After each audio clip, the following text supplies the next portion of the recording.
Hi, Mag. Hey, buddy. How's it going, pal? Welcome into chat. You gonna grab first on deck, or you gonna leave that for somebody else to grab?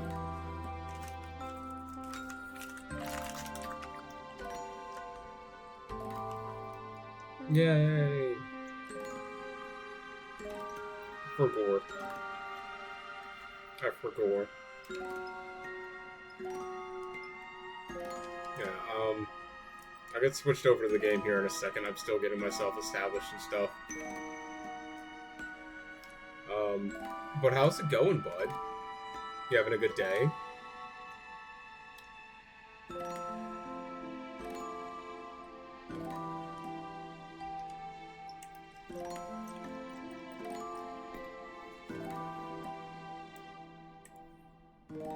That is excellent to hear.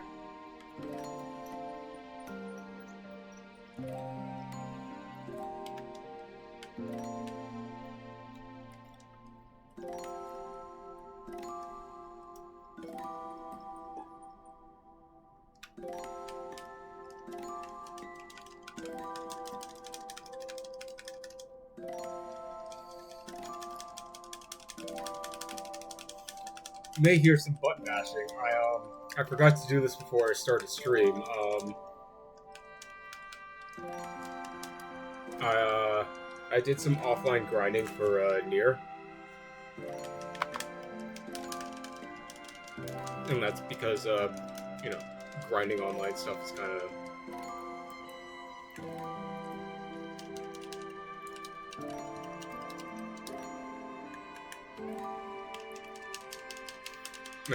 what's it called?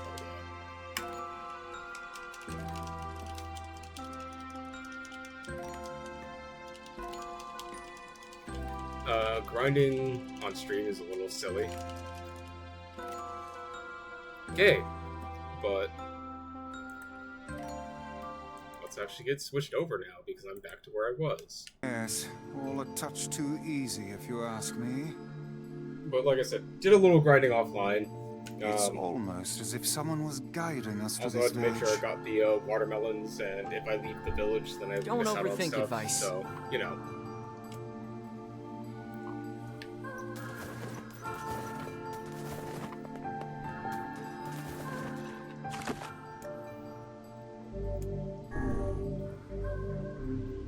It's only an hour difference, you know? If you'll excuse the times I totally didn't die. This person must be dreaming too. It would appear that way, yes. Shall we enter this villager's dream? Sure. Can't say I'm very excited to go back there. That dream world sort of creeps me out. Perhaps you should spend less time complaining and more time getting on with the mission. Fuck you, Weiss. Yeah.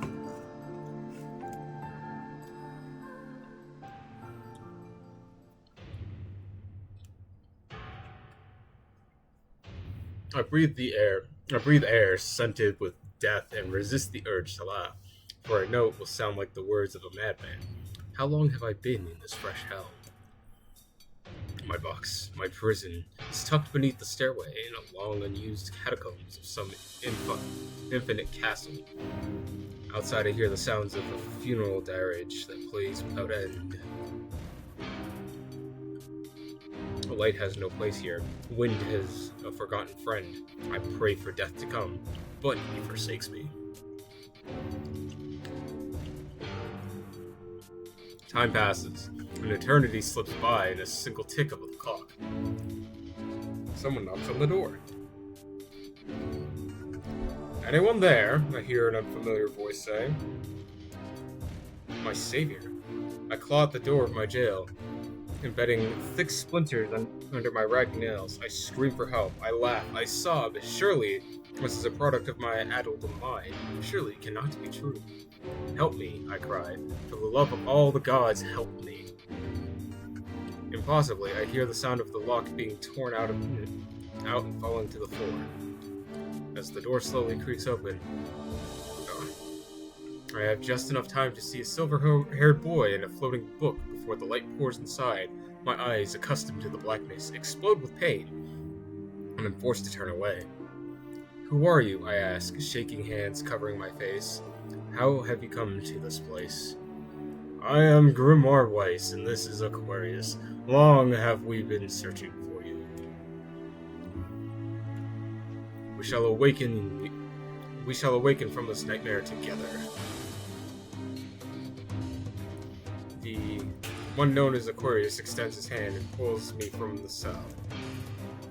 Although my eyes are slow to adjust to freedom, my ears are keen as ever. They recognize the staccato sounds of a heavy rain. I never thought I'd hear that again, I whispered. Look, that this were not such a terrible storm, Grimoire Weiss. Look at your feet. I forced my eyes open to see water pooling around my ankles, lapping at my shins. There's so much of it. Yes, and more comes each moment we delay. If we do not make good with our escape, we shall drown in this castle. We know you are weak, but you are our only hopes to survive this place. Time that has long forgotten my friend made itself known again. I nodded my head and swore to save my rescuers, no matter the cost. The castle catacombs are a maze, twisted upon themselves like an endless entrails of a giant. I squint down and see the dim corridors and proceed north. At the end of the corridor, I find a row of 20 gorgeous canopied beds resting atop the carpet velvet. All are covered in a thick layer of dust and cobwebs. Searching for the door to the next room, I come upon a shapeless mass of gray matter. It has been shoved against the side wall, and despite my fervor, I think I see the outlines of the door just beyond. When I reach out a finger to touch a piece of the mass, it turns to dust and drifts away with the wind. Realization slowly dawns on me as I fall to my knees and weep. Corpses. I face the mountain of charred, crumbling corpses. No! No, not mountain of smiling bodies! No! Get the fuck out of there! A super workout.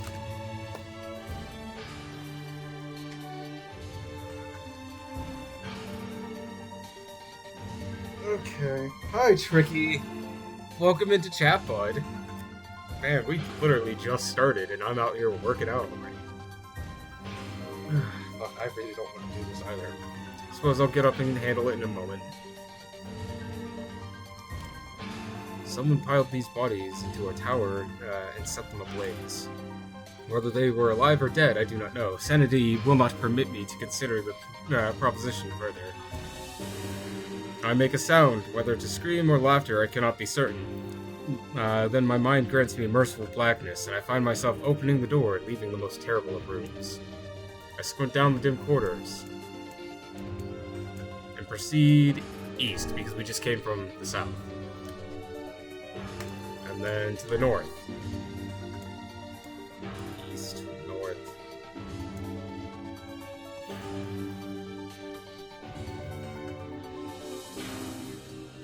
Oh, here, let me make a little mappy map. So,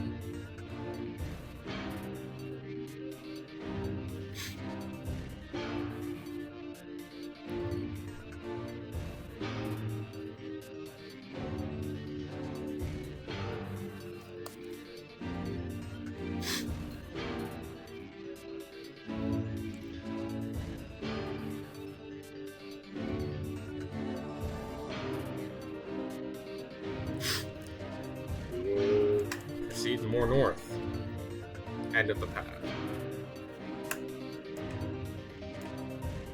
Eventually stand against the sight of the water. I can stand the sight of the waters no longer as my eyes turn upwards.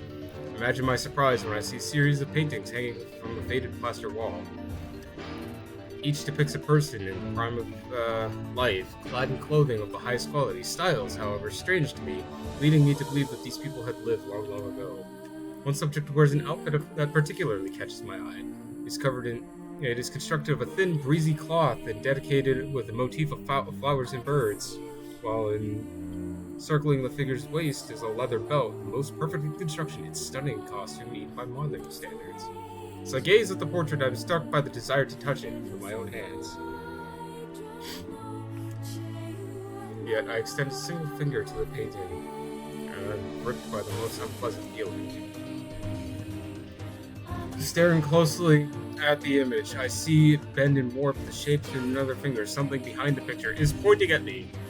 Another prisoner, a fellow inmate trapped in this eternity of this place. I cannot let it pass, and so I seize the portrait with both hands and throw it into the water.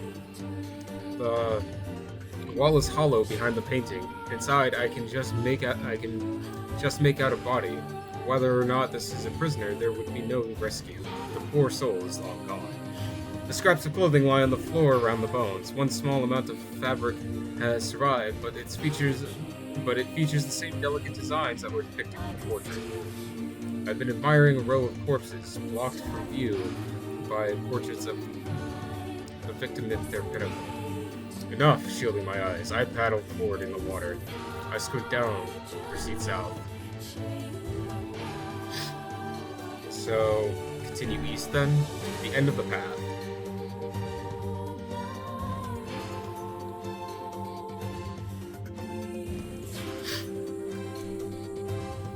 I find myself in a great hall with sounds of comfort and waterlogged red carpet squishes beneath my feet as I approach the center of the room. Once there, I behold a bountiful dining table upon which rests china and silver of the finest construction, as well as the remains of a fantastic feast. My eyes continue to adjust. I see many chairs surrounding the table, each holding a dinner guest. Noticing movement, I approach the chair at the table's head, but as the truth of the matter dawns on me, I recoil in horror. The host of the feast is a corpse, and all the invited guests are an army of foul, wiggling insects. Once splendid feast is now nothing more than a requiem for the damned. I take a moment to steady my shaking hands and slowly back away from the table. Desperate to lose the sight of the abomination before me, my gaze lands on the chairs upon which the dead were seated.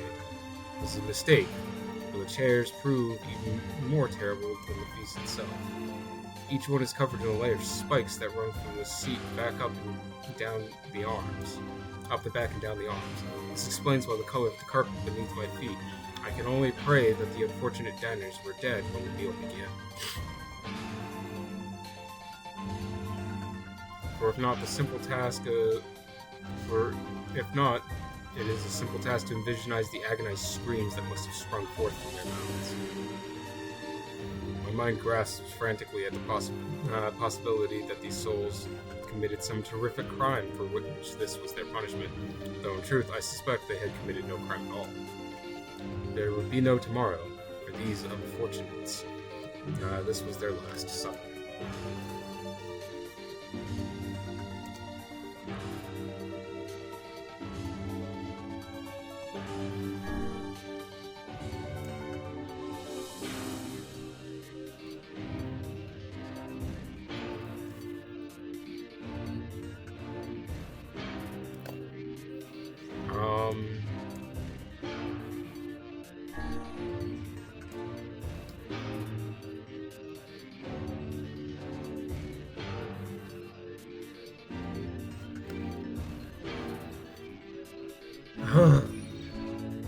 Section is all of the reading, holy shit. Row of heavy wooden casks lie on their sides in a dark chamber, doubtless they are filled with wine. My thirst roars to life. I cannot remember the last time I parched my throat. My parched throat had relief. It's blood, and other horrible things. Don't drink it. I scramble into the first class and pull frantically at the cork. The theft of a few cups mean nothing. I tell myself the casks will be ruined by the flood regardless. Finally, the cork surrenders to my attack. A thick red liquid bursts forth from the hole. There is no wine. It is blood still warm from the body, whether animal or something else I cannot say. Foul liquid soon mixes with the rising floodwaters, creating a warmth that laps against my thighs. By the gods, are the rest of the casks filled with blood as well? I lack the courage to confirm my suspicion. Disgust quickly becomes fear as I turn to flee, but my weakened legs betray me, sending me toppling over the red ocean below. The smell of death is everywhere. It threatens to consume me. I must escape this hell. Crawling on all fours like an animal, holding back the screams, lest any foulness enter my mouth, I lurch forward through the red waters and out of the room to freedom. I squint down the hallway, proceed east.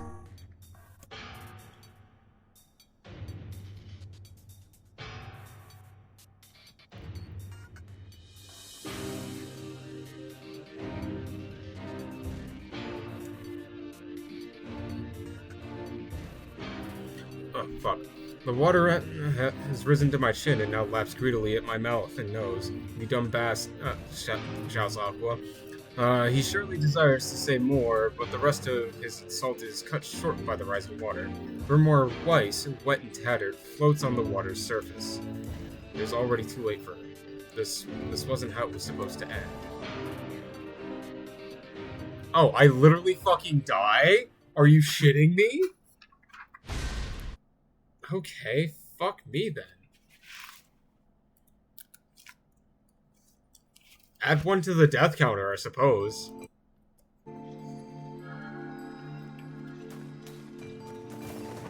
Oh no. Okay, it did save. Cool. Well, I will go get on to that workout real quick.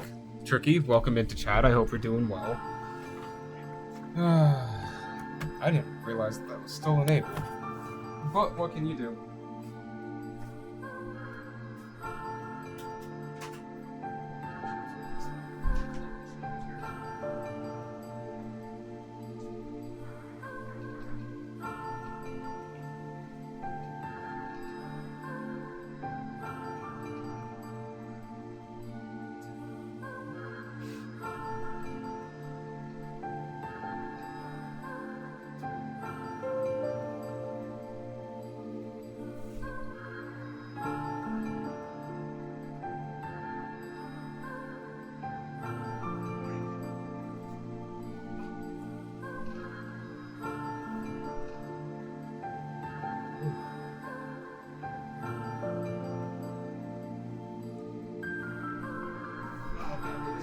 Since I worked out that fucking much.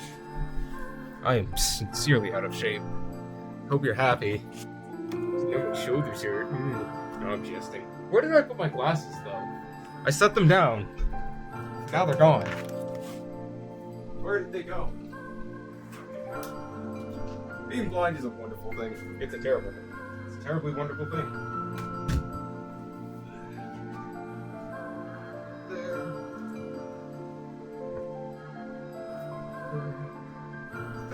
Sorry, I'm remaking my chair.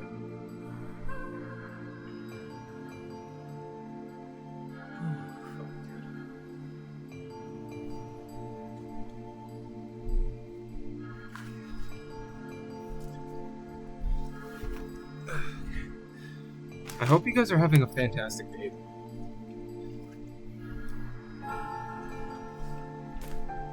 This person It's can't. perhaps.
Find myself in a great hall with only the sounds of rain for comfort. Waterlogged red carpet. Okay, it's this one again.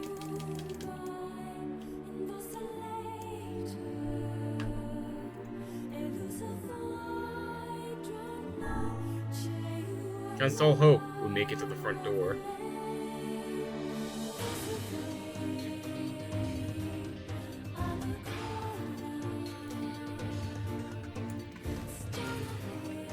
Break it down, someone cries, so I give myself to the effort.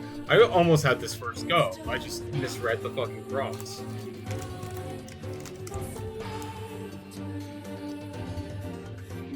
In tandem with Aqua and Grimoire Weiss, I slam my body against the thick, sturdy door. On the third try, it gives way, and we find ourselves sprawled out on the ground outside the castle. The storm is in retreat. The clouds are still dark and foreboding, but to the west I can see a thin shimmer of sunlight trying to break its way through.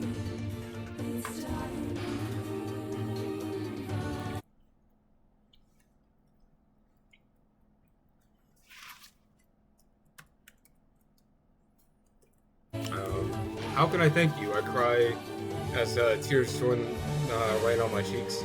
I surely would have died in there. Looking down, I suddenly notice that my dress is in tatters. I sheepishly try to cover my exposed skin. Your dress? Asks Weiss. Then you're a woman, madame. I am. I offer the two a smile. I suppose that comes as something of a surprise, seeing as I only exist in the form of words. I can see that the one known as Aquarius is disappointed that the torn dress will be given no further description, but he hides it well, with a no. God damn it, game. And a shrug. The three of us set forth to our awakening. But behind us, an awakening of another kind is taking place. Black smoke fills the abandoned castle, providing countless damned souls inside their final shroud. After a moment, the castle's windows shatter with a mighty roar. A fresh breeze blows through the hallways and corridors, clearing the smoke away for good. You watch in awe, uncountable black shadows slowly flicker to life, crossing to and fro in front of the broken windows. The castle's dead have awakened in their new life as shades. You have anything to say about that? Hopefully there will be no labyrinth next time. I hear that.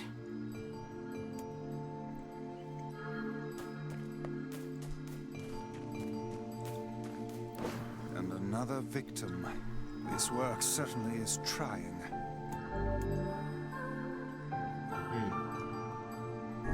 I figured a book like you would be into all this words. Damn. Bro out here with the book racism.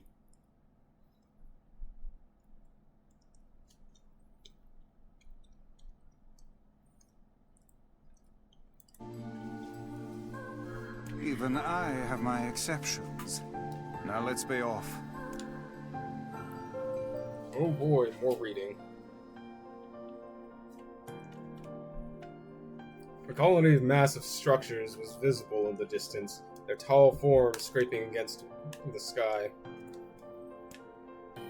Weiss and Aquarius had never seen such a sight, and their eyes widened as they tried to take it in. Those buildings must be huge if we can see them from this far away. What do you think, Weiss? As Weiss considered his answer, the sun beat down on them with renewed ferocity. Perhaps they are some manner of mirage. It's not how mirages work. Under this heat, a mirage or two would hardly be an unexplained sight. Aqua nodded and wiped the sweat off his brow, leaving a trail of sand in its place. He thought he'd never been so thirsty. The ancient road which they walked was black and cracked with age. Here and there, thin wisps of grass pushed up through the rocky surface, as if defying those who had laid this material down over their home. The heat reflecting from the road made Aquarius lightheaded. His feet hurting, he crouched down to rest. I don't know how much longer I can do this. Is someone playing a joke on us or what? The complaining had already begun. Weiss tried not to let his eyes roll too much. A joke, he said. No joke. this road leads to the city of art. Perhaps the path itself is simply some manner of grand artistic work. You don't sound very sure of yourself. Perhaps not, but thinking of it in this way might make it easier for you to bear. Aqua glanced at Vice's grinning face and shook his head, and resumed walking. At this time, Aqua's feet grew more painful, his throat more drier than he thought possible. He tried to not look further down than the next step ahead because the bright sunlight made him hesitant to trust his own senses. "We're definitely getting closer," said Vice, in an effort to cheer his companion. "Yes, this is..." Encouraged, Aqua lifted his gaze. Suddenly he stopped walking, choosing instead to stand in the middle of the road, his mouth and eyes wide open, and a finger pointing in the distance. "Water!" he cried. "It's water! That's a mirage!" "Water?" asked Vice. "Preposterous, I don't see any water." "Over there, just ahead of us, look, the sun is reflecting off of it." Without waiting for a response, Aqua sprang to life and bounded towards the site. What in the... There was no water. There was nothing but sand in every direction. Aqua closed his eyes and sighed as Weiss floated up behind him, chuckled softly. "I believe this is known as a mirage," he said. "Many desert traveler has spoken such things." Aqua shook his head. Bewildered, suddenly he pointed it off in the distance, his eyes wide once more. "Wait, there it is. I just missed it. Look, it's right there." Aqua sprinted off again, leaving Vice with no choice but to follow. After a few minutes of running, Aqua came to a halt. I could have sworn it was right around here. Confused, he put his hands up to his eyes and rubbed them vigorously. As soon as he stopped, he noticed a blue shimmering pool of clear water just over the next rise. With a shout, he bounded in search of it. The chase continued for nearly an hour, until an exasperated Weiss finally floated up to Aquarius and struck him in the face with his cover. "Enough, you blithering idiot. Stop this at once. There is no water here." Aqua's face clouded. "There isn't? There is not. Perhaps next time you will listen to me when I tell you as much." Weiss paused for a moment, then continued speaking in a slightly kinder tone. "However, I suppose this mad chase was not altogether wasted. It seems we have arrived at the City of Art." Marcus looked up. Stretched out before him was a row of impossibly tall structures. Their journey was at an end. "They're huge," cried Aqua, completely forgetting the heat and pain of the past few hours. "I've never seen anything so big." Each sculpture formed roughly the same shape, tall, rectangular, and stretched up towards the sky, but that's where the similarities ended. Most were covered in planes of glass that reflected light in 1,000 directions, while others seemed to be nothing more than frames of steel. Some had tall spines at their top, while others possessed triangular caps. "What kind of city is this?" asked Aquarius. "Where are the people? Where are the houses?" "Perhaps the land is intended exclusively for artistic use." The debate continued as they made their way through the city. Miracles of artistry were everywhere. Great iron grates with wheels sat silent on steel rails. Beautifully carved works with lights of red, amber, and green dangled over every street. As they moved away from the massive sculptures, they found a great array of smaller ones. They were covered in glass or brick, but many were composed of materials they had never encountered. The sheer variety of colors and styles was staggering. Unable to find a theme or purpose to the abstract works around them, Aqua and Rice eventually found silence. On the outskirts of the city, they discovered 3 sculptures in the shape of humans. Aqua uttered a sigh of relief and as he approached them. "Finally, I was getting tired of modern art." 3 statues were indistinguishable except for a single word chiseled right into their arms. One read Alpha, one read Beta, and the final one read Gamma. Aqua moved to touch the nearest statue. A bird flew from the top of it. A bird flew from one of the top of the skull. A bird flew from the top of one of the sculptures. A lining on the statue's shoulder emitted a brief, beautiful song that took the form of words. Only one form is real, the others are false. The real form will always speak the truth, the false ones will only speak lies.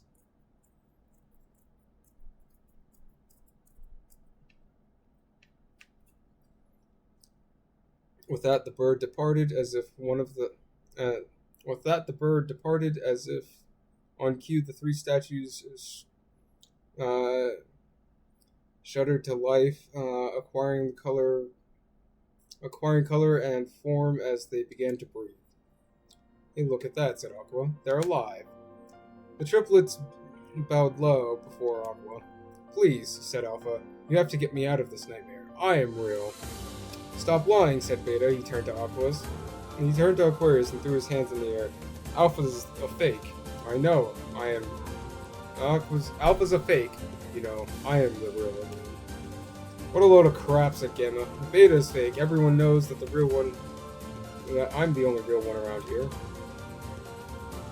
The respective pleas given the three statues returned to their frozen silence, and again enveloped the city.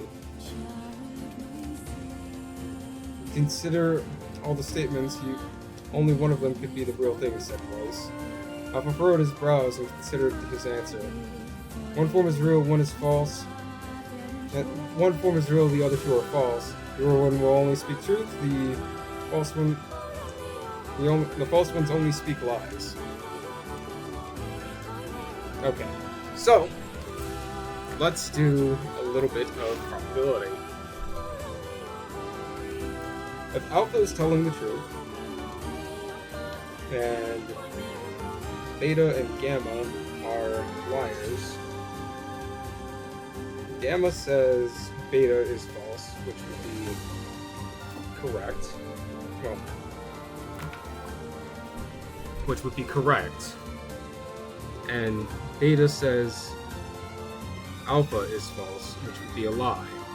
So in that case, that scenario does not work. Alpha cannot be the real one. So because Alpha is lying,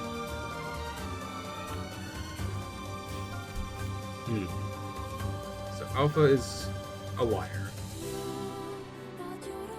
If Beta is telling the truth, saying that Alpha is a liar, that's true. Alpha would be lying. And then Gamma, which is saying Beta is a liar, which would be a lie, that would also work.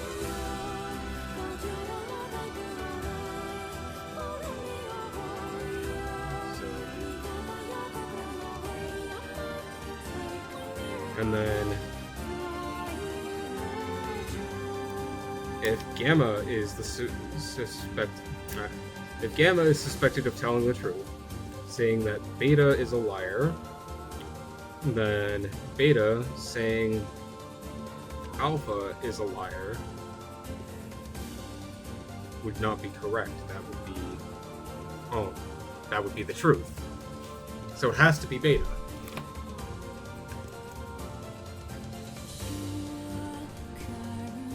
Hi, Melly.